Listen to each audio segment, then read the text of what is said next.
On most cases, however, you're going to need to take this bottom panel off and run this dishwasher through a cycle and look under there with a flashlight, see if you see any dripping water anywhere. Now, how do you take this off?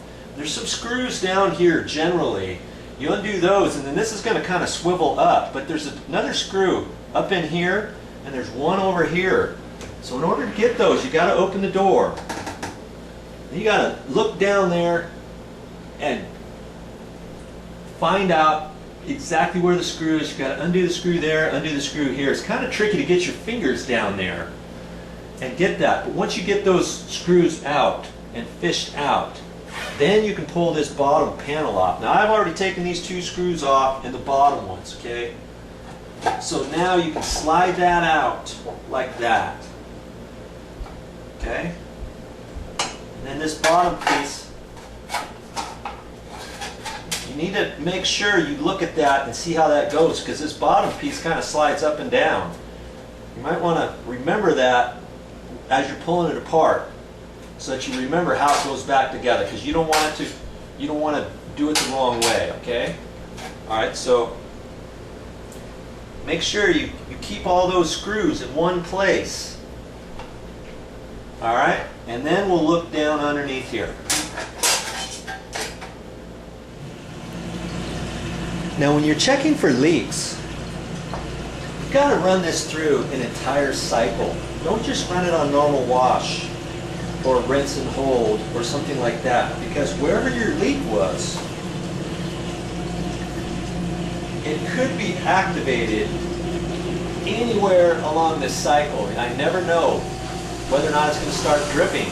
So that's why I like to run it through an entire cycle. Now, you know, obviously it takes a while to do that, but I'm willing to do that before I call it good. Now, you see this connection right there? That's your main water connection, and sometimes it drips from there, but I can tell it's not coming from there. You can always check that. If you can't find a drip, you may not find a drip unless you turn the dishwasher on and run it through a cycle. As right now, I'm not running it through a cycle because I can see that it's dripping right there. Now I can run it through a cycle and see if it drips anywhere else, but chances are it's just going to drip there a little bit faster, you know. But these are the types of steps you're going to have to go through. I've got everything wiped up, and I can see right now that it's still dripping right there. Do you see that? Why are we going through all this effort? Why wouldn't we just call an appliance company? Because we're being little investigators to see if we can't fix it ourselves and save some money. That's what my channel is about. Haven't you figured that out by now? If I can save some money and do it myself, I'm going to do that every time. So I want you to see the type of stuff that I go through to see if I can figure it out. If it's something, some motor or something like that. Obviously, I am not an appliance repair person, okay? I'm not going to start pulling this whole thing apart.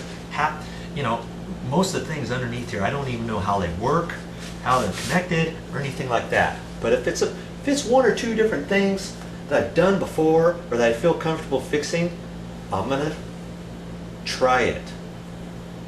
Okay? You need to get in that habit too.